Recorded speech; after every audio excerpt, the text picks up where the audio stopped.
Good morning dear એબી skill students.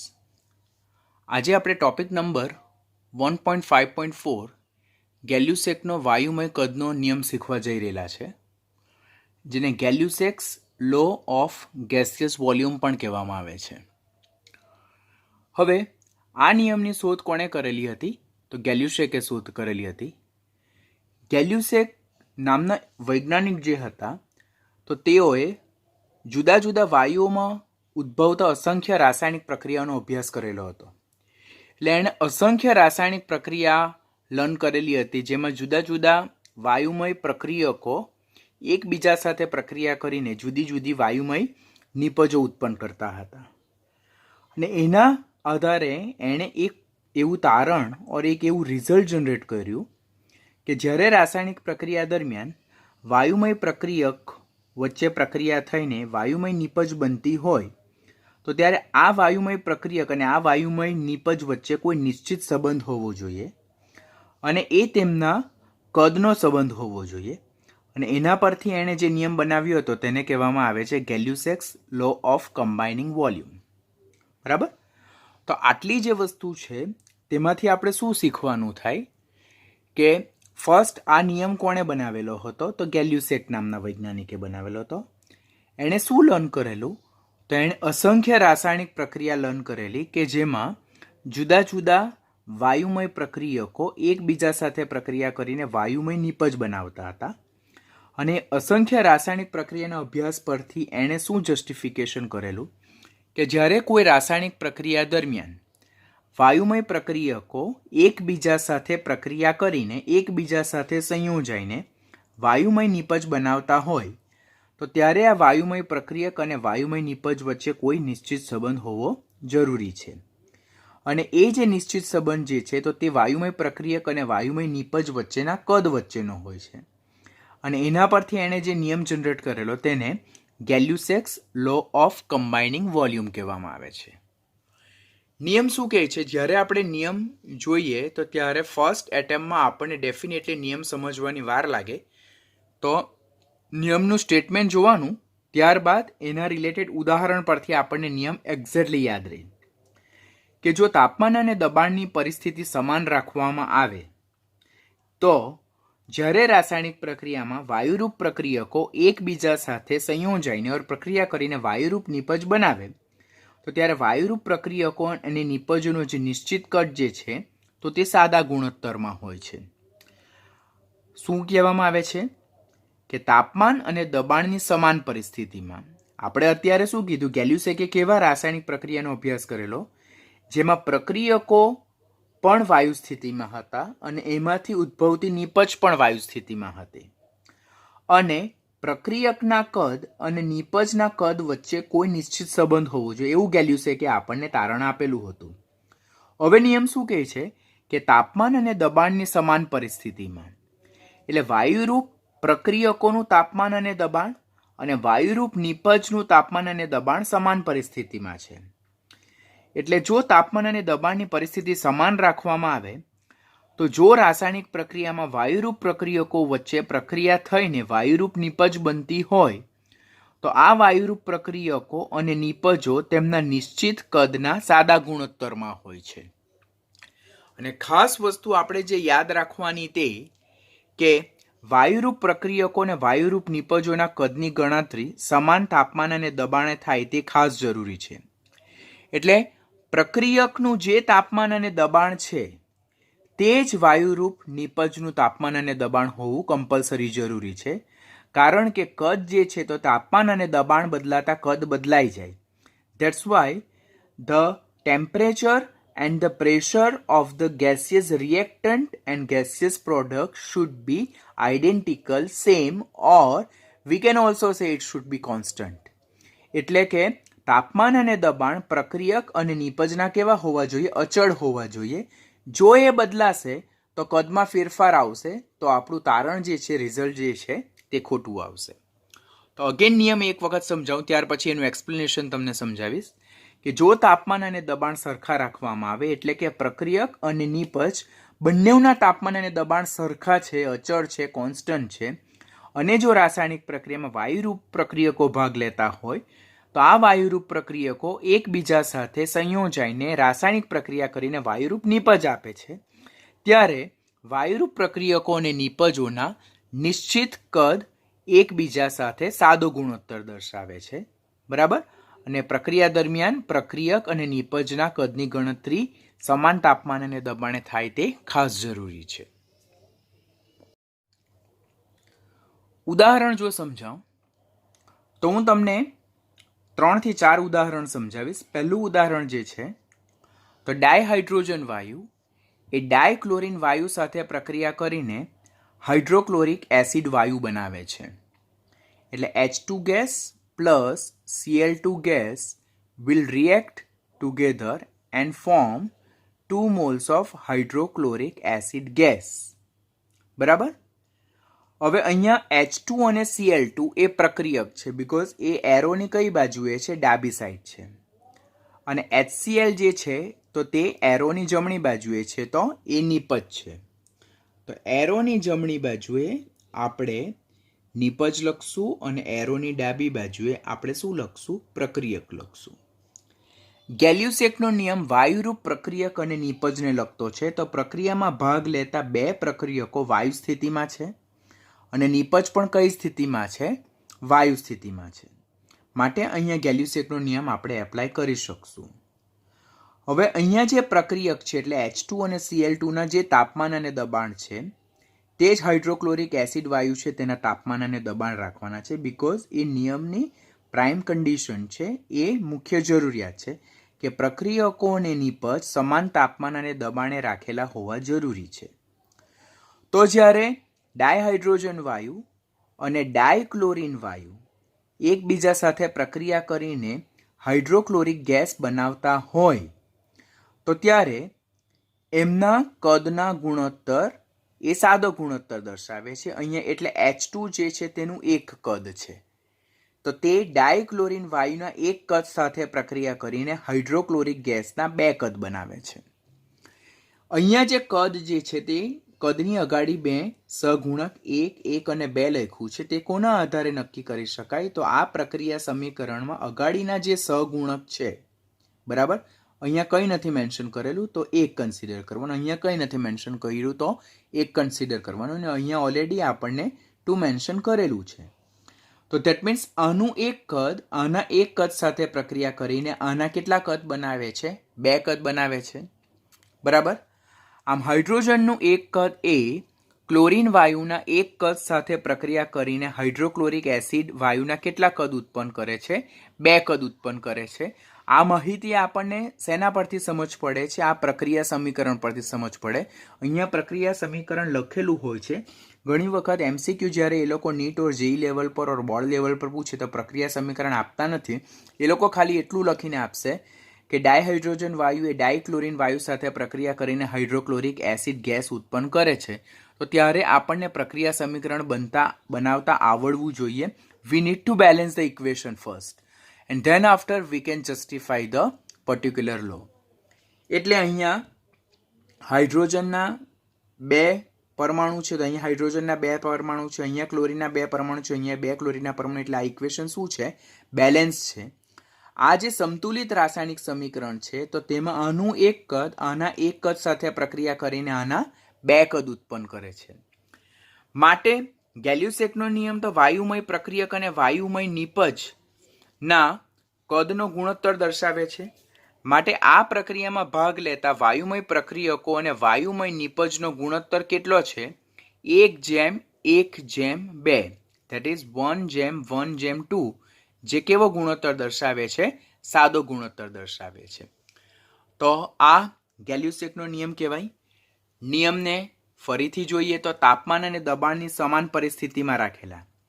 અહીંયા hydrogen gas અને chlorine gas અને હાઇડ્રોક્લોરિક ગેસ બધાના તાપમાન અને દબાણ કેવા છે? સમાન છે.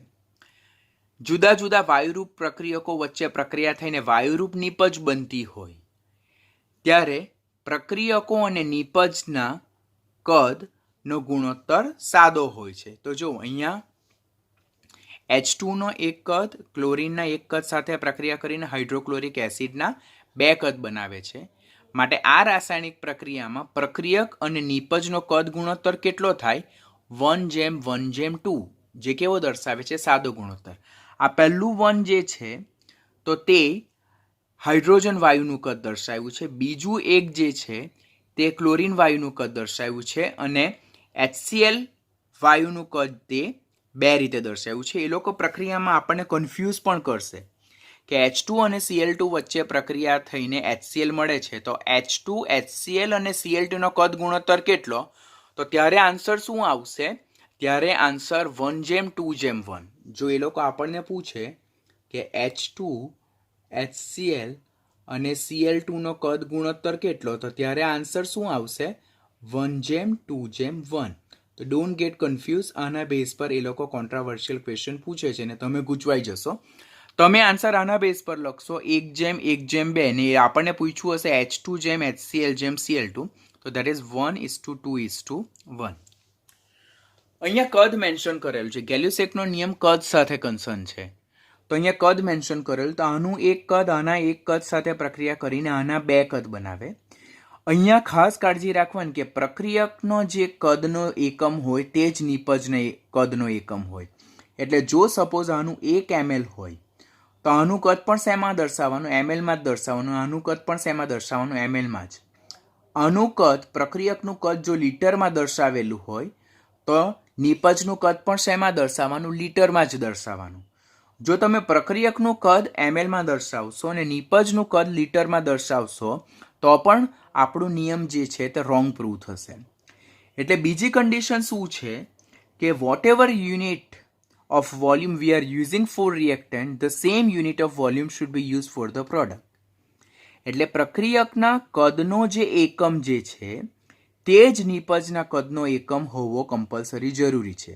એટલે પ્રક્રિયકનું કદ ml માં દર્શાવીએ તો નિપજનું કદ પણ કમ્પલસરી ml માં દર્શાવવાનું. પ્રક્રિયકનું કદ લીટરમાં દર્શાવીએ તો નિપજનું કદ પણ શેમાં દર્શાવવાનું? લીટરમાં. ખાસ કરીને ફર્સ્ટ આપણે રિએક્શન બેલેન્સ કરતા આવડવું જોઈએ.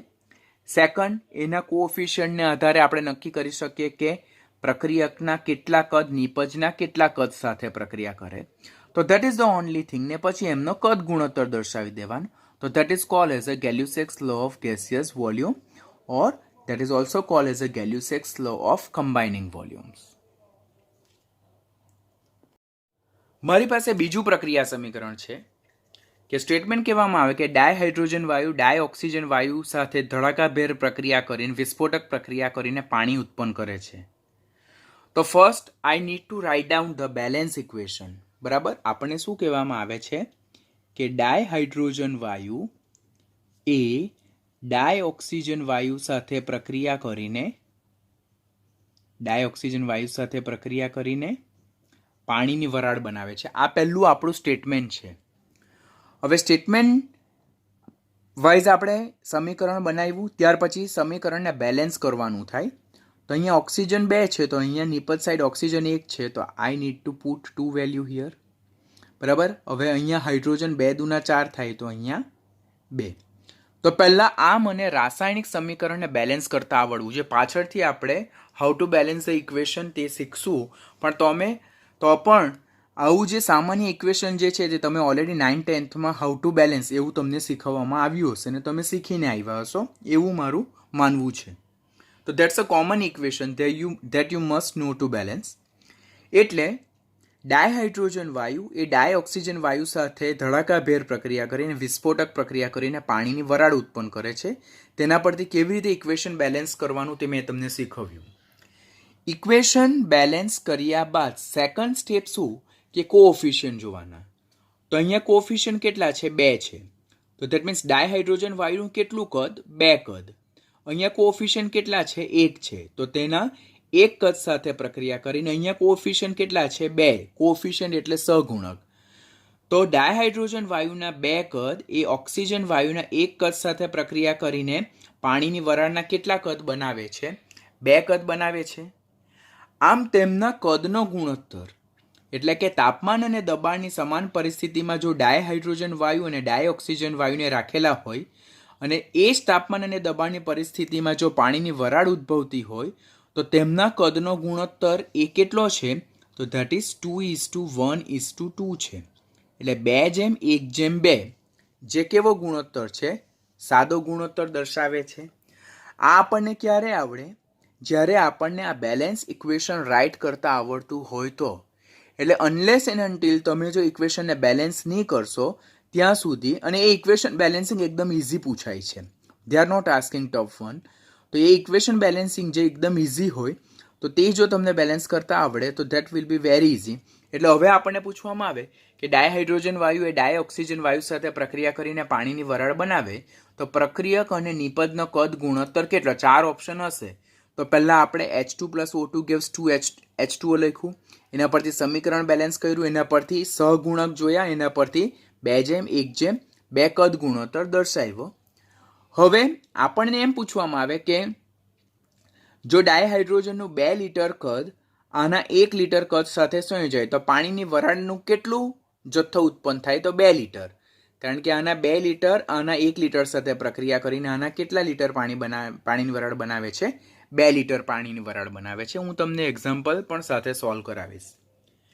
ત્રીજું ઇમ્પોર્ટન્ટ એક્ઝામ્પલ જે છે તો that is Haber process. Haber પદ્ધતિ એમોનિયાનું ઉત્પાદન, એ તમે 10thમાં લર્ન કરેલું છે કે પહેલાં તો હેબર પદ્ધતિ એટલે શું? તો નાઇટ્રોજન વાયુ એ હાઇડ્રોજન વાયુ સાથે પ્રક્રિયા કરીને એમોનિયા વાયુ બનાવે છે. પહેલાં તો આપણને આટલું સાદું સમીકરણ લખતા આવડે, પ્રક્રિયકના અને નિપજના સાચા અણુસૂત્ર લખવાના. હવે અહીંયા નાઇટ્રોજનના કેટલા પરમાણુ છે? 2, તો મારે અહીંયા 2 લખવા પડે. ને અહીંયા હાઇડ્રોજનના 2 તાલી 6 છે, તો મારે અહીંયા 3 કરવા પડે. આ મારું બેલેન્સ ઇક્વેશન થઈ ગયું. તો એના બેઝ પરથી અગાડીના સહગુણક જોઉં તો અહીંયા કંઈ નથી તો હું 1 કન્સિડર કરું, અહીંયા 3 છે અને અહીંયા કેટલા છે? 2 જ છે. તો સહગુણક નક્કી થઈ ગયા. ઇક્વેશન બેલેન્સ, પહેલા પ્રક્રિયક અને નિપજના સાચા સૂત્ર લખ્યા, પછી ઇક્વેશન બેલેન્સ કર્યું, ત્યાર પછી સહગુણકો નક્કી કર્યા, અને ત્યાર પછી સિમ્પલ કે ડાયનાઇટ્રોજન વાયુનું એક કદ ડાયહાઇડ્રોજનના 3 કદ સાથે પ્રક્રિયા કરીને એમોનિયા વાયુના કેટલા કદ જથ્થો ઉત્પન્ન કરે છે? તો 2 કદ જેટલો જથ્થો ઉત્પન્ન કરે છે.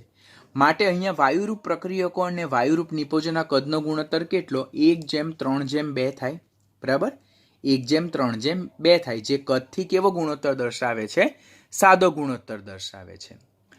તો what is Gay Lussac's law of combining volume? કે જ્યારે તાપમાન અને દબાણની પરિસ્થિતિમાં વાયુરૂપ પ્રક્રિયકો અને વાયુરૂપ પ્રક્રિયકો વચ્ચે પ્રક્રિયા થઈને વાયુરૂપ નિપજ બનતી હોય ત્યારે વાયુરૂપ પ્રક્રિયકોના કદના ગુણોત્તર અને વાયુરૂપ નિપજનો કદના ગુણોત્તર સાથે એ સરળ ગુણોત્તરમાં ઓર સાદા ગુણોત્તરમાં હોય છે. હવે exercise or MCQ base upon the Gay Lussac's law of combining volume. પહેલું, હેબર પદ્ધતિથી એમોનિયાનું ઉત્પાદન થાય છે. એટલે પહેલાં તો મને ઇક્વેશન યાદ આવવું જોઈએ કે હેબર પદ્ધતિમાં ડાયનાઇટ્રોજન વાયુ એ ડાયહાઇડ્રોજન વાયુ સાથે પ્રક્રિયા કરીને એમોનિયા વાયુ ઉત્પન્ન કરે છે. પહેલાં આટલું આપણને લખતા આવડવું જોઈએ. પછી સેકન્ડ સ્ટેપ શું છે? ઇક્વેશન બેલેન્સ કરવાનું. કે અહીંયા નાઇટ્રોજનના કેટલા પરમાણુ છે? 2 છે. અહીંયા નાઇટ્રોજન 1 પરમાણુ, એટલે મારે અહીંયા 2 પ્લેસ કરવાનું થાય.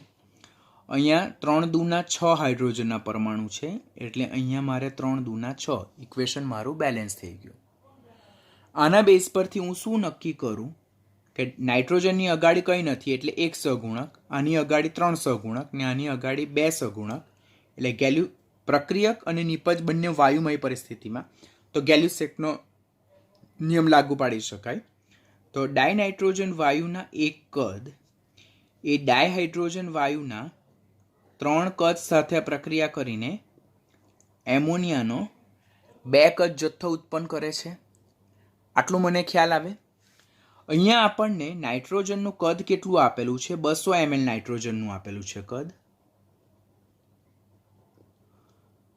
અને હાઇડ્રોજનનું કદ કેટલું આપેલું છે? 600 ml.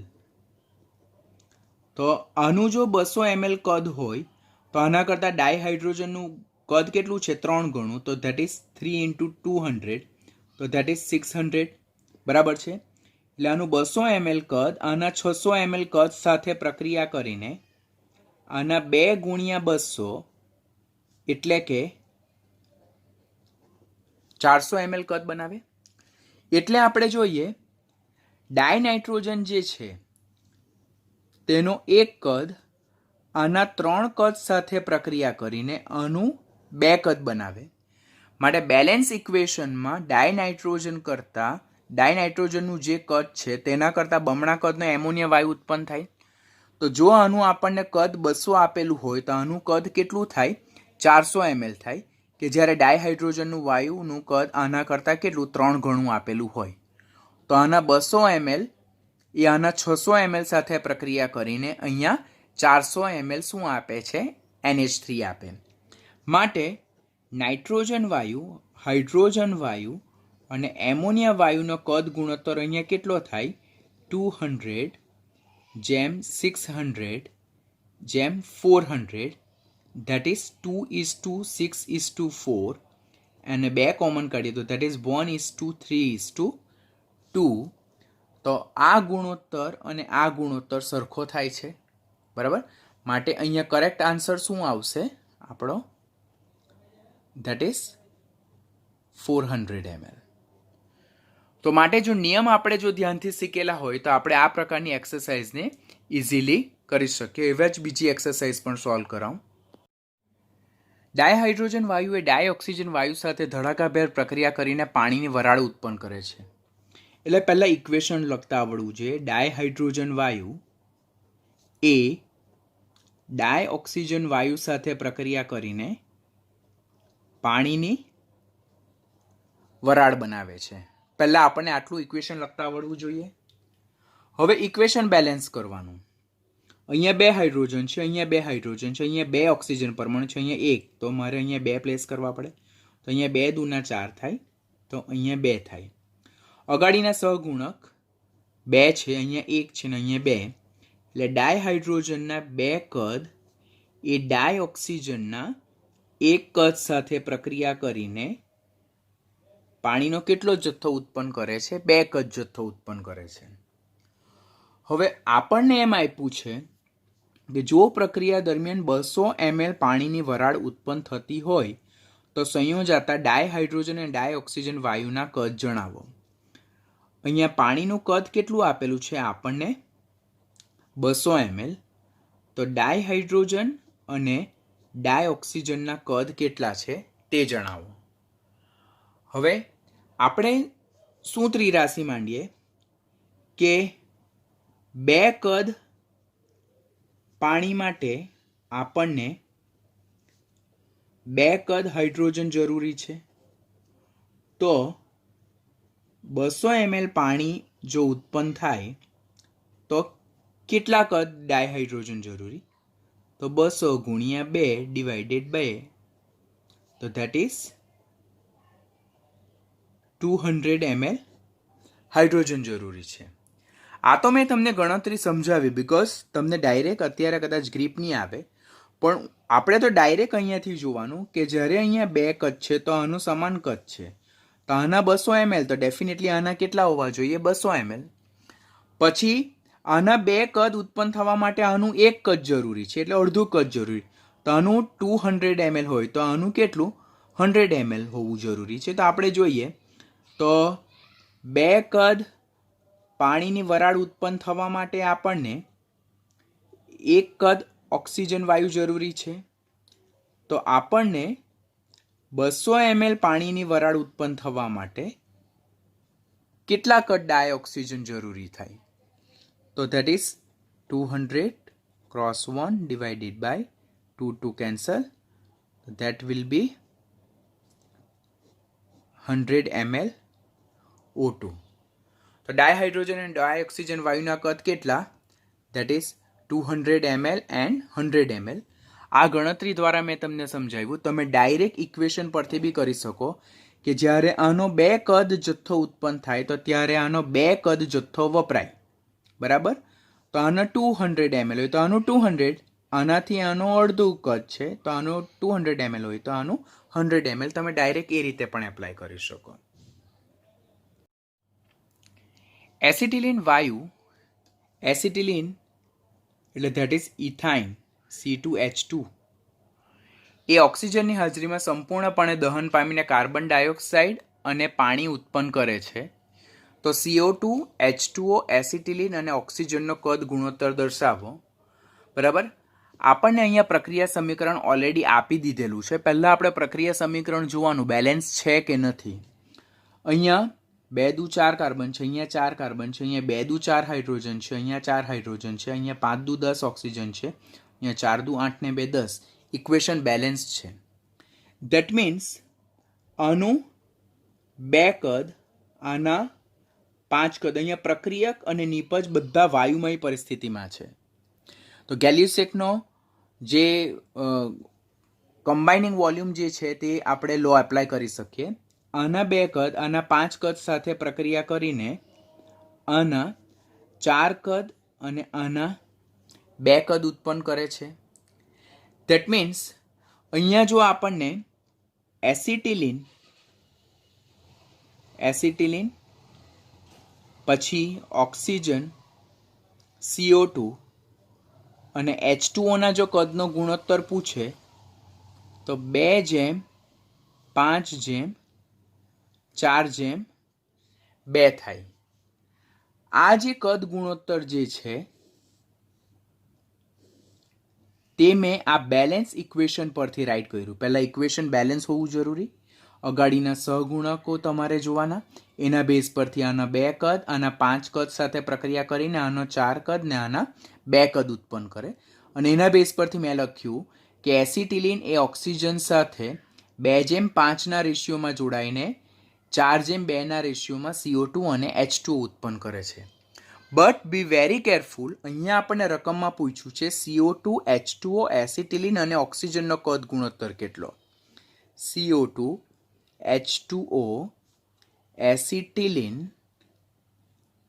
અને ઓક્સિજનનો કદ ગુણોત્તર કેટલો. તો CO2ના કેટલા?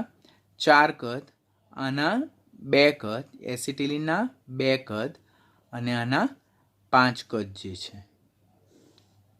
તો ધેટ મીન્સ આ તમારો આન્સર છે, આ તમારો આન્સર નથી. તો ટ્વિસ્ટ ક્વેશ્ચન તમને આ રીતે પૂછાશે. બરાબર. પહેલાં નિપજ પૂછે, પછી પ્રક્રિયક પૂછે, કાં એક નિપજ, એક પ્રક્રિયક, એક નિપજ અને એક પ્રક્રિયક. તો ક્વેશ્ચનને ધ્યાનથી વાંચવાનો અને તે પ્રમાણે કદનો ગુણોત્તર તમારે સેટ કરવાનો છે. હવે those student who are focusing on NEET, they have to balance the equation. બરાબર. એ લોકો ત્યારે તમને નીટની એક્ઝામમાં આ ઇક્વેશન બેલેન્સ ફોર્મમાં આપશે નહીં. તમારે આખું ઇક્વેશન જાતે બનાવવાનું રહેશે. બરાબર. તો આ ઇક્વેશન બેલેન્સ કરવા માટે હું તમને એક કોમન ઇક્વેશન આપી દઉં કે કોઈ પણ હાઇડ્રોકાર્બન વાયુ હોય, કોઈ પણ હાઇડ્રોકાર્બન વાયુ હોય તેનું ઓક્સિજનની હાજરીમાં દહન પ્રક્રિયા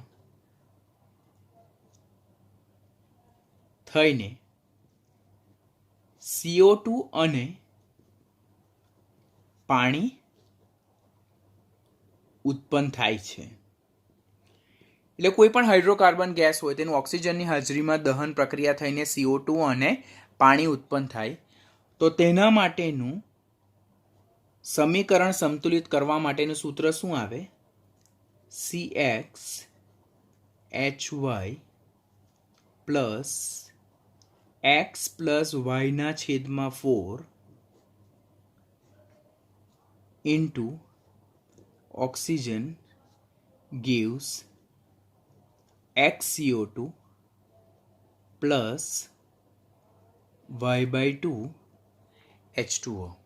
આ ઇક્વેશન કોણે યાદ રાખવાનું? કે જે સ્ટુડન્ટ્સ નીટ અને જેઈ પર ફોકસ કરે છે. સેમ ઇક્વેશન તમને 12મામાં પણ ખૂબ કામ લાગશે. તો ધીસ ઇઝ ઇમ્પોર્ટન્ટ ઇક્વેશન, આપણે ખાસ યાદ રાખવાનું થાય. આ ઇક્વેશનનો ઉપયોગ કરીને તમે આ ઇક્વેશનને બેલેન્સ કરશો. બરાબર. કે અહીંયા C2H2 છે તો અહીંયા એક્સની જગ્યાએ 2 લેવાના અને વાયની જગ્યાએ પણ શું લેવાના? 2 લેવાના. એમ કરીને ઇક્વેશન બેલેન્સ કરશો તો તમારું સમીકરણ બેલેન્સ થઈ જશે. નીચેનું હું તમને એક ઇક્વેશન સમજાવું કેવી રીતે બેલેન્સ કરેલું છે તે. તો બીજું આપણી પાસે છે કે જો 10 ml પ્રોપેન વાયુનું સંપૂર્ણપણે દહન થતું હોય તો સમાન પરિસ્થિતિમાં ઉદ્ભવતા CO2 વાયુનું કદ કેટલું થશે? કયો વાયુ છે? આપણને પ્રોપેન. તો મેં ઓલરેડી અહીંયા ઇક્વેશન બેલેન્સ કરેલું છે. તમને નીટ અને જેઈની એક્ઝામમાં ઇક્વેશન બેલેન્સ કરીને નહીં આપશે. તો પહેલાં તો તમને શું ખબર પડવી જોઈએ કે પ્રોપેન એટલે શું? તો C3H8 આ પ્રોપેન છે, જે એક જાતનું આલ્કેન સંયોજન છે. તેનું ઓક્સિજનની હાજરીમાં દહન થાય અને CO2 અને પાણી બને છે. બરાબર? અહીંયા પ્રક્રિયક અને નિપજ બધા જ વાયુમય સ્પીસીસ છે, એટલે ગેલ્યુસેકનો કમ્બાઇનિંગ લો જે છે તે આપણે અહીંયા એપ્લાય કરી શકીએ. હવે આ ઇક્વેશનને મારે બેલેન્સ કરવું છે, તો આ ઇક્વેશનને બેલેન્સ કરવા માટે હું આ ઇક્વેશનની હેલ્પ લઉં કે CxHy plus x plus y/4 O2 gives xCO2 plus y/2 H2O. હવે અહીંયા જો, અહીંયા x જે છે તે કેટલા છે? 3 છે. અને y જે છે તે કેટલા છે? 8 છે. બરાબર છે? તો અહીંયા આપણે લખીએ C3H8 પ્લસ એક્સની કિંમત અહીંયા કેટલી છે? 3 છે. વાયની કિંમત કેટલી છે? અહીંયા એક્સની કિંમત 3, વાયની કિંમત 8 ઉપરથી લખેલી છે. અહીંયા એક્સની કિંમત 3, વાયની કિંમત 8 ડિવાઇડેડ બાય 4 O2 gives એક્સની કિંમત કેટલી? 3 3CO2 પ્લસ વાયની કિંમત કેટલી? 8 by 2 H2O. C3H8 plus 3 plus 8 ભાગ્યા 4 એટલે 2, તો 3 plus 2 O2 give 3CO2 plus 8/2 that is 4H2O. હવે આ ઇક્વેશનને આ ઇક્વેશન સાથે કમ્પેર કરો. બંને ઇક્વેશન સરખા છે. 3 + 2 એટલે 5. માટે કોઈ પણ હાઇડ્રોકાર્બન વાયુ આપેલો હોય, આલ્કેન હોય, આલ્કીન હોય કે આલ્કાઇન હોય, તેને બેલેન્સ કરવા માટેનું this is most important equation. આપણે ખાસ પ્રેક્ટિસ કરવાની આના બેઝ પર. જ્યારે રાસાયણિક સમીકરણ સંતુલિત કરવા માટેના ટોપિક પર આવશું ત્યારે હું તમને સમજાવીશ. હવે અહીંયા શું આપ્યું છે કે જો 10 ml પ્રોપેન વાયુનું સંપૂર્ણપણે દહન થતું હોય તો સમાન પરિસ્થિતિમાં ઉદ્ભવતા CO2 વાયુનું કદ કેટલું છે? હવે અહીંયા પ્રોપેન અને CO2 નો કદ ગુણોત્તર જો. બરાબર? તો આના એક કદ દીઠ આનું 3 કદ ઉદ્ભવે, આનું 1 કદ, આના 5 કદ સાથે પ્રક્રિયા કરીને આના 3 કદ ને આના 4 કદ બનાવે છે. તો આના બેઝ પરથી હું કેલ્ક્યુલેશન લખું કે 1 કદ પ્રોપેન વાયુ દીઠ 3 કદ CO2 વાયુ ઉત્પન્ન થાય છે. તો આપણને પ્રોપેનનું કેટલું કદ આપેલું છે? તો 10 ml જો પ્રોપેન વાયુ લેવામાં આવે તો કેટલા કદ CO2 બને? તો ધેટ ઇઝ 10 ml ગુણ્યા 3 કદ ડિવાઇડેડ બાય 1 કદ, કદ કેન્સલ, તો ધેટ ઇઝ 30 ml CO2 ઉત્પન્ન થાય. શું થાય? 30 ml CO2 ઉત્પન્ન થશે. એટલે અહીંયાથી પણ આપણે કહી શકીએ ડાયરેક્ટ કે આનું 1 કદ આના 3 કદ જેટલું, એટલે આના કરતાં આનું કદ 3 ગણું છે. હવે આનું કદ કેટલું આપેલું? 10 ml, તો આનું ડેફિનેટલી 3 ગણું, તે 3 × 10 ધેટ ઇઝ 30 ml CO2 ઉત્પન્ન થાય છે. બટ આ આન્સર હું ક્યારે જસ્ટિફાઈ કરી શકું? કે જ્યારે મારું આ ઇક્વેશન બેલેન્સ હોય ત્યારે.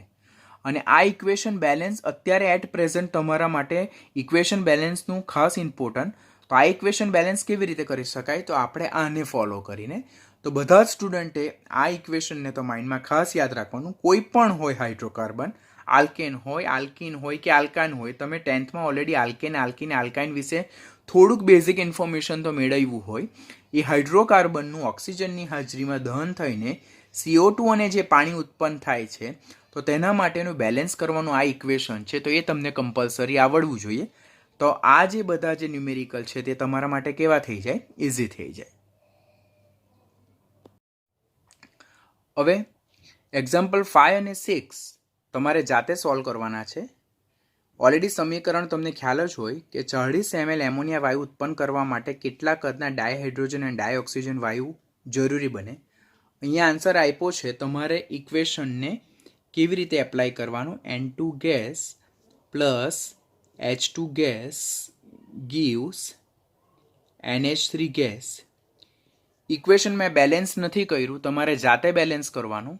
કદનો ગુણોત્તર સોલ્વ કરવાનો. એમોનિયાના જથ્થા પરથી નાઇટ્રોજન અને હાઇડ્રોજન વાયુનો જથ્થો મેળવવાનો. આન્સર ઓલરેડી અહીંયા આપેલા છે તમને. ક્વેશ્ચન નંબર 6 કે 45.4 લીટર N2 વાયુ એ 22.7 લીટર O2 સાથે પ્રક્રિયા કરે છે ત્યારે ખાલી જગ્યા લીટર નાઇટ્રસ ઓક્સાઇડ બને છે. બરાબર? તો તમારે ઇક્વેશન બેલેન્સ કરવાનું. N2 પ્લસ O2 વચ્ચે પ્રક્રિયા થઈને નાઇટ્રસ ઓક્સાઇડ બને છે. આ ઇક્વેશનને તમારે બેલેન્સ કરવાનું. એના પરથી એમનો કદ ગુણોત્તર દર્શાવવાનો અને એના પરથી તમારે આન્સર લાવવાનો થાય. આપણે શું પૂછ્યું કે 45.4 લીટર N2 એ 22.7 લીટર O2 સાથે પ્રક્રિયા કરે ત્યારે કેટલા લીટર નાઇટ્રસ ઓક્સાઇડ બનાવે છે? તો તે આપણે ચેક કરવાનું છે. અહીંયા મેં જે ઇક્વેશન આપેલું છે તે કેવું છે? અનબેલેન્સ ઇક્વેશન છે. એટલે આ રાસાયણિક સમીકરણ સંતુલિત નથી. તમારે પહેલાં એને સંતુલિત કરવાનું.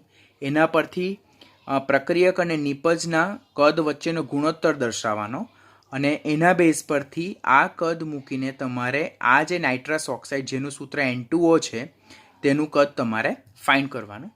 તો આની સાથે ગેલ્યુસેકનો કદ ગુણોત્તરનો નિયમ કમ્પ્લીટ થાય છે.